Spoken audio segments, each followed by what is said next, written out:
നമസ്കാരം. ഉപനിഷത്തുക്കളിലൂടെ എന്ന ചാനലിലേക്ക് വീണ്ടും സ്വാഗതം. തൈത്തിരീയോപനിഷത്ത് എപ്പിസോഡ് 68.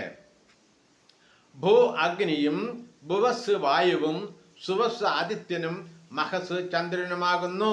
എല്ലാ ജ്യോതിഷുകളെയും മഹിമായുക്തമാക്കുന്നത് ചന്ദ്രനാണ്. ഭൂ ഋഗ്വേദവും ഭുവസ് യജുർവേദവും മഹസ് ബ്രഹ്മവുമാകുന്നു. ബ്രഹ്മത്താലാണ് സകല വേദങ്ങൾക്കും മഹത്വമുണ്ടാകുന്നത്. ഭൂപ്രാണനും ഭുവസ അപാനനും സുവസ് വ്യാനനും മഹസ് അന്നവുമാകുന്നു. അന്നത്താൽ പ്രാണന് ശക്തി കൈവരുന്നു. ഈ 4 വ്യാഹൃതികൾക്കും 4 ഭേദമുണ്ട്. അങ്ങനെ 16 വ്യാഹൃതികൾ ഉണ്ട്.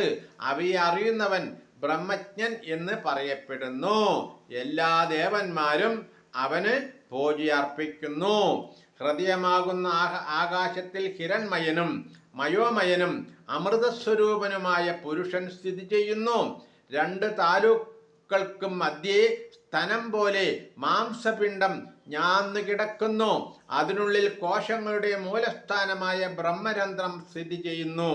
അവിടെ ശീർഷകപാലം ഭേദിച്ച് പുറപ്പെടുന്ന സുഷുമ്ന നാഡിയാണ് ഇന്ദ്രയോനി. പ്രാണൻ പോകുന്ന ഘട്ടത്തിൽ സാധകൻ ഭൂസ്വരൂപമായ അഗ്നിയിൽ സ്ഥിതി ചെയ്യുന്നു. പിന്നെ ഭുവസ്വരൂപമായ വായുവിലും സുവസ്വരൂപമായ ആദിത്യനിലും മഹസ്വരൂപമായ ബ്രഹ്മത്തിലും ലയിക്കുന്നു. സ്വരാജ്യത്തെ അവൻ പ്രാപിക്കുന്നു.